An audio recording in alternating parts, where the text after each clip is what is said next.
Hello दोस्तों, आप सभी लोगों का स्वागत है इस ऑनलाइन प्लेटफॉर्म जिसका नाम है गोल्डन रूट विद अभिषेक। जैसा कि आप सभी लोग जानते हैं, मैं टाइम टू टाइम कुछ ना कुछ नया टॉपिक लेके आता रहता हूं, जिससे कि आपको कुछ हेल्प मिल सके, आगामी परीक्षाओं में आपको कुछ ना कुछ हेल्प कर सके।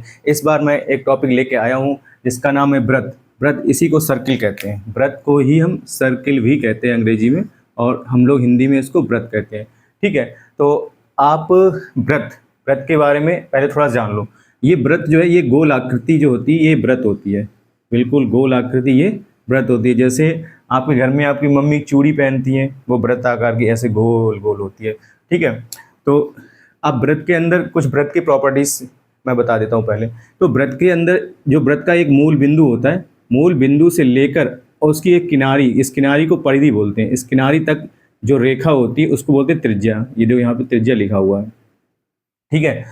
उसके बाद और उसी मूल बिंदु से दोनों तरफ परिधि को ऐसे मिलाने वाली रेखा, जो इस परिधि को मूल बिंदु से दोनों तरफ मिलानी हो, बीचा बीच का जो बिंदु होता है ना, उस बिंदु से दोनों तरफ मिलाने वाली रेखा, और इस रेखा को व्यास कहते हैं। और व्रत के अंदर जो व्यास होती है ना, वो सबसे बड़ी रेखा होती है। व्रत की सबसे बड़ी रेखा जो व्रत को दो बराबर भागों में बांटती है, एक ऊपर हिस्सा चला जाता है आधा, आधा हिस्सा नीचे, तो ये जो डिवाइड करती है, दो बराबर हिस्सों में इस व्रत को डिवाइड करती है, तो इसको क्या बोलते हैं? व्यास बोलते हैं। ठीक है, अब इसमें एक चीज और सीख लो। अब व्रत व्यास, इससे त्रिज्या और व्यास में एक संबंध होता है।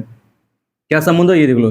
ये जो त्रिज्या जो होती है, त्रिज्या इस व्यास की आधी होती है। व्यास का आधा करो तो त्रिज्या बन जाती है। इसका मतलब एक आर इधर हो जाएगा, एक आर ये, मतलब यहां से इधर भी त्रिज्या है और इधर भी त्रिज्या है। ठीक है, आप तो ऐसा भी बोल सकते हो कि त्रिज्या के 2 गुना व्यास है, या फिर ऐसे बोल सकते हो त्रिज्या जो होती है व्यास की आधी होती है। ठीक है, अब हम कुछ फार्मूले देख लेते हैं, मतलब कुछ सूत्र देख लेते हैं, जिससे कि हम इस व्रत का क्षेत्रफल जैसे ज्ञात करना है, व्रत की मुझे परिधि ज्ञात करनी है आपको। तो देखो, जैसे ये लिखा हुआ है व्रत का क्षेत्रफल, तो क्षेत्रफल का फार्मूला होता है पाई आर स्क्वायर।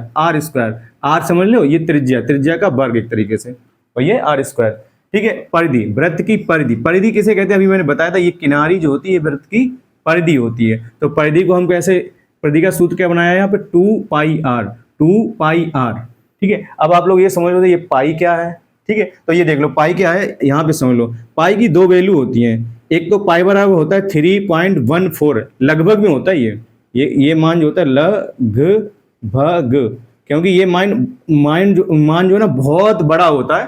तो क्योंकि हम जनरली आंसर जो निकालते हैं सिर्फ दशमलव के 2 अंकों की बात तक निकालते हैं, इसीलिए ये दशमलव के 2 अंक ले लिए, बाकी सारे छोड़ दिए। इसका मान बहुत बड़ा होता है, ये लगभग में लिखा हुआ है पाई का मान। एक दूसरा पाई का मान होता है 22/7। 22/7। अब ये जो पाई का मान है, कब कहाँ यूज करना है, ये क्वेश्चन को देखने के बाद पता लगेगा, और या फिर क्वेश्चन में आपको मान दिया रहेगा। जैसे कि इस क्वेश्चन में देखो, ये मैंने 4 क्वेश्चन भी लिखे हैं आपके लिए। तो ये एक इस क्वेश्चन में देखो पाई का मान दिया गया, मतलब इस क्वेश्चन को जो सॉल्व करेंगे हम पाई का मान 3.14 लेंगे। नहीं तो जनरली हम पाई का मान 22/7 ही यूज करते हैं। तो इस चीज को आपको ध्यान रखना होगा। तो चलो अब कुछ क्वेश्चन सॉल्व कर लेते हैं, जिससे कि आपकी क्वेश्चन की प्रैक्टिस हो जाए, और जितना मैंने ये बताया ये आपको समझ में भी आ जाए कि आपको कैसे क्वेश्चन को सॉल्व करने हैं। अगर व्रत के रिलेटेड क्वेश्चन आपके एग्जाम में जब भी आएंगे तो उसको सॉल्व कैसे करना है। तो चलो क्वेश्चन देखते हैं। तो जैसे ये क्वेश्चन एक दिया गया है, इसमें लिखा है एक व्रत का व्यास 14 सेंटीमीटर है, तो व्रत का क्षेत्रफल और परिधि ज्ञात क्या होगी। ठीक है, इसमें ये पूछा गया है। ये बात आपको समझ में आ रही है ना? तो इस क्वेश्चन में क्या कह रहे हैं, एक व्रत का व्यास 14 सेंटीमीटर है। ठीक है, तो व्रत का क्षेत्रफल और परिधि ज्ञात कीजिए। मतलब इस क्वेश्चन में हमें व्यास दिया गया है और व्रत का क्षेत्रफल और परिधि, 2 चीजें पूछी गई है। तो देखिए ये क्या है, व्यास दिया गया, तो हमें पता है, ये देखो यहाँ पता है त्रिज्या, बिना त्रिज्या के निकाले ये क्वेश्चन सॉल्व नहीं होगा। तो सबसे पहले त्रिज्या निकालते हैं। तो त्रिज्या बराबर क्या, त्रिज्या कैसे निकालेंगे? व्यास बटे 2। व्यास कितना है यहाँ पे? 14 दिया गया, बटे 2 कर लो। तो 2 से 14 डिवाइड कर दोगे, 2 सत्ते 14, तो ये कितना है? 4 सेंटीमीटर। 2 सत्ते 14 होता है, 7 सेंटीमीटर हमारी क्या निकल गया, ये त्रिज्या आ गई, 7 सेंटीमीटर निकल गया। अब क्या करना है, अब हमें लगाना है सूत्र, क्योंकि इसमें ये क्षेत्रफल भी पूछ रहे हैं। तो देखो क्षेत्रफल बराबर होता है पाई आर स्क्वायर, जैसा कि ये यहाँ पे लिखा हुआ है। ठीक है, पाई तो यहाँ पे पाई की वैल्यू 22/7 लेंगे, क्योंकि यहाँ पे इसमें मान दिया गया, ये मान नहीं दिया गया, तो यहाँ पे पाई की वैल्यू रख देंगे 22/7 गुणे आर का स्क्वायर है ना, तो मतलब 7 का 2 बार गुणा हो जाए, 7 गुणा 7 हो जाएगा। ठीक है, एक 7 से ये 7 कैंसिल, बचा कितना हमारे पास 22 गुणे 7, 22 और 7 का गुणा करें, 22 सत्ते होते हैं 154, 22 सत्ते 154 होता है 54 मीटर स्क्वायर। तो ये क्या निकल आया, ये जो क्वेश्चन हमसे पूछा गया था ना क्षेत्रफल, तो क्षेत्रफल निकल आया 154 मीटर स्क्वायर निकल गया है क्षेत्रफल। ठीक है, अब दूसरा हमसे क्या पूछा गया था, परिधि। चलिए ठीक है, परिधि भी निकालते हैं। तो एक क्वेश्चन हमारी, एक आंसर आ चुका है, अब दूसरा आंसर निकालते हैं। दूसरा आंसर क्या है, परिधि, परिधि। ठीक है, तो परिधि बराबर हमारा क्या फार्मूला है, ये देखो 2 पाई की वैल्यू डायरेक्ट रख दो 22/7 इंटू आर है ना, आर की जगह पे वैल्यू रख दो 7। ठीक है, देखो 7 से 7 कैंसिल हो गया, बचा कितना 2 गुणे 22 का गुणा जब 2 के साथ करें कितना हो जाएगा 44 मीटर। ये क्या निकल गया, इसकी परिधि। तो आप समझ गए हो कि क्वेश्चन कोई टफ नहीं होता है, बस आपको थोड़ा सा माइंड में रखना है चीजों को कि कैसे क्वेश्चन को सोल्व करना है। बहुत इजी है। देखो ये क्या, पाई आर स्क्वायर, पाई की वैल्यू 22/7 रख दी, आर का स्क्वायर, इसका मतलब 7 का 2 बार गुणा हो जाएगा, क्योंकि त्रिज्या हमारी 7 थी, अभी निकाली थी, ये त्रिज्या निकाली थी 7, तो एक 7 से ये 7 कैंसिल हुआ, 22 सत्ते 154 हो गया, हमारा आंसर आ गया 154 मीटर स्क्वायर। ऐसे परिधि देखो, परिधि में 2 पाई आर होती है, पाई की वैल्यू 22/7 है, आर की जगह पे 7 है, 7 से 7 कैंसिल, 22 और 2 का गुणा हो गया, 22 दूनी 44 हुआ, 44 मीटर क्या निकल गया हमारी परिधि। तो ये हमारा पहला वाला क्वेश्चन सॉल्व हो गया। ठीक है, तो इसके 2 आंसर थे, दोनों आंसर मैं यहां लिख देता हूं, एक है 154 मीटर स्क्वायर और दूसरा आंसर है 44 मीटर। ठीक है, तो ये क्वेश्चन हमारा सॉल्व हो गया पहला वाला। ठीक है, अब ये दूसरा क्वेश्चन देखते हैं, इसमें क्या पूछा गया है।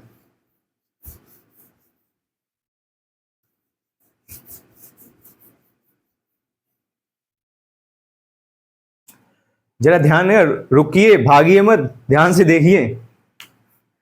चलिए इसको पहले क्वेश्चन को पढ़ो, क्या कह रहा है। इसमें कह रहे हैं एक वृत्त का व्यास 20 सेंटीमीटर है, एक वृत्त का व्यास, इसमें भी व्यास दिया हुआ है, व्यास 20 सेंटीमीटर है, तो वृत्त का क्षेत्रफल परिधि क्या होगी। तो इसमें ना वृत्त का क्षेत्रफल और परिधि, इसमें भी परिधि पूछेगी, और साथ में देखो इसमें दिया गया आपके, पाई की वैल्यू इसमें दी कितनी दी, 3.14, मतलब 3.14 वैल्यू दी गई है। कोई बात नहीं, ठीक है, हम निकाल लेंगे। चलो स्टार्ट करें। तो क्षेत्रफल सबसे पहले निकालना है, तो क्षेत्रफल बराबर क्या सूत्र होता है हमारा, पाई आर स्क्वायर।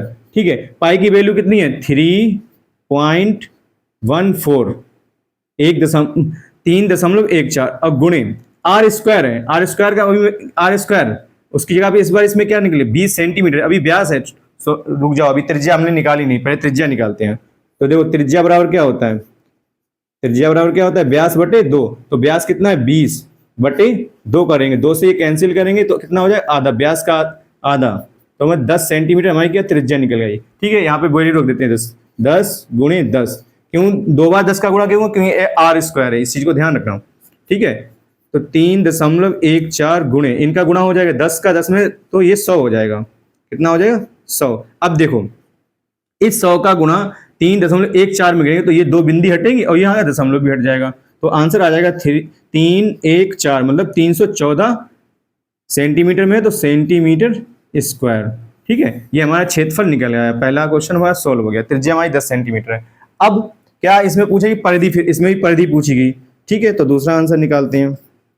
परिधि के लिए क्या फार्मूला है हमारे पास, परिधि, परिधि बराबर होता है 2 पाई आर, चलो वैल्यू रख दो, तो 2 की वैल्यू तो 2 ही रहेगी, परिधि की वैल्यू कितनी देगी 3.14, पाई की वैल्यू कितनी है, पाई की वैल्यू है 3.14 गुणे ले लो, त्रिज्या हमने 10 सेंटीमीटर निकाल चुके हैं, तो यहाँ पे 10 रख लो पहले ही। ठीक है, अब देखो यहाँ पे 0, पहले इनका गुणा कर लेते हैं, बाद में 10 का गुणा कर लेंगे, इसको गुणा करो, तो इसका जब इसमें गुणा करेंगे तो 2 चक्कू 8, 2 एकम 2 और 2 तियां 6, दशमलव लग जाएगा 2 अंकों के बाद, और गुणे में 10 चल रहा है। अब देखो यहाँ से एक 0 हटेगा तो 0.1 अंक इधर खिसक जाएगा, 6, तो ये हो जाएगा 62.8 सेंटीमीटर चल रहा है, तो सेंटीमीटर हो जाएगा। ये क्या निकली, परिधि निकल गया ये इसकी। मतलब ये दूसरा क्वेश्चन जो हमारा था उसकी परिधि ये है। तो ये दूसरा क्वेश्चन हमारा सॉल्व हो गया है, तो इसका मैं आंसर यहाँ लिख देता हूँ। तो इसका आंसर एक हो गया 300, कितना है 314 सेंटीमीटर स्क्वायर, और दूसरा आंसर है 62.8 सेंटीमीटर। ठीक है, ठीक है। अब इसको अब ये वाला क्वेश्चन और सॉल्व करते हैं, ये थोड़ा अलग है इससे।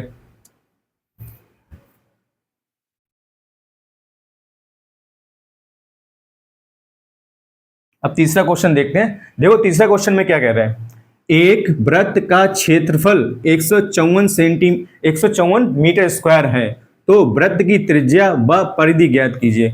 अब की बार क्वेश्चन थोड़ा बदल गया है, थोड़ा ध्यान देना इस बात पे। इसमें क्या कह रहे हैं, एक वृत्त का क्षेत्रफल 154 मीटर स्क्वायर है, तो इसमें क्या कर रहे हैं, इसमें 154 मीटर स्क्वायर क्या दे दिया है, वृत्त का क्षेत्रफल दे दिया गया है इस बार। अब पूछा गया है वृत्त की त्रिज्या व परिधि पूछी गई है। आपकी बार क्षेत्रफल नहीं निकालना, आपकी त्रिज्या और परिधि निकालनी है। जरा ध्यान दें कैसे निकालनी है।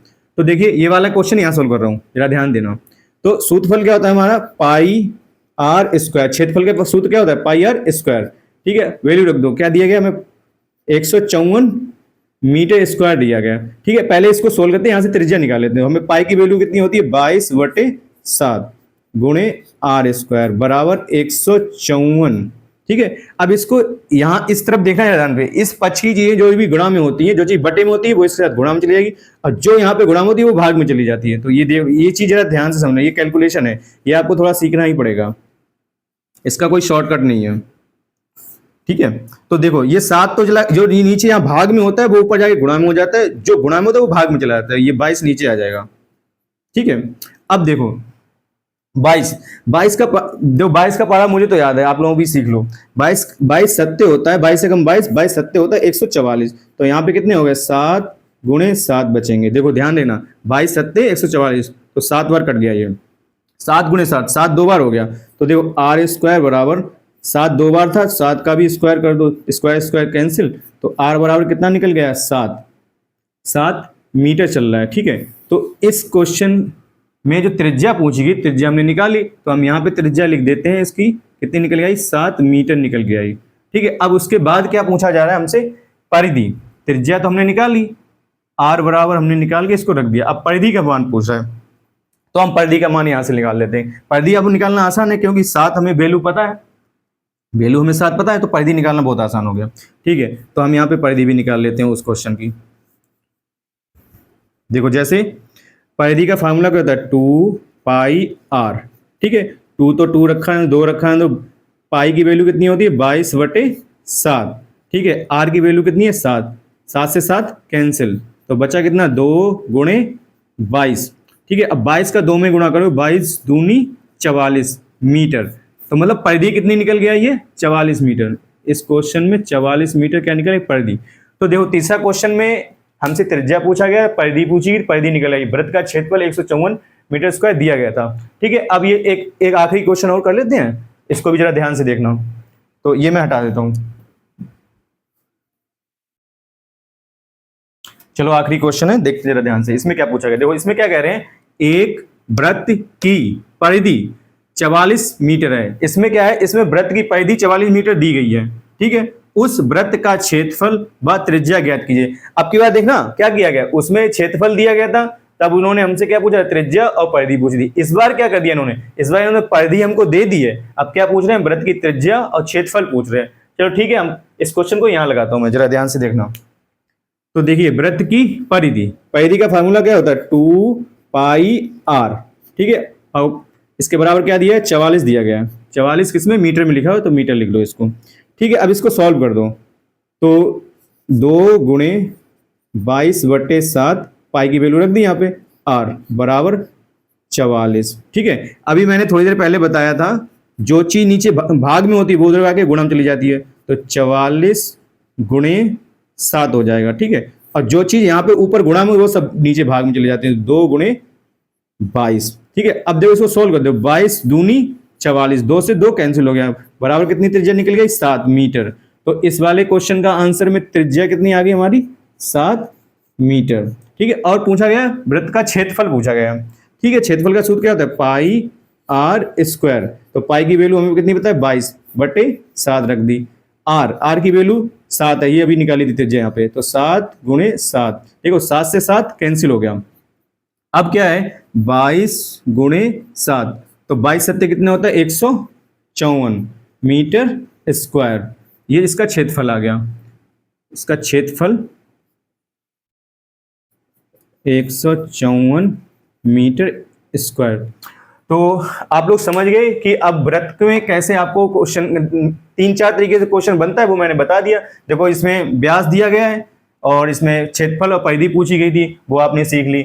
यहाँ पे भी व्यास दिया था, क्षेत्रफल और परिधि पूछी, वो भी आपने सीख ली। यहाँ पे क्षेत्रफल दिया गया था, तब उसके बाद त्रिज्या और परिधि निकालना आपने सीख लिया। ऐसे यहाँ पे वृत्त की परिधि दी गई थी और आपने यहाँ पे सीखा है वृत्त का क्षेत्रफल और त्रिज्या निकालना।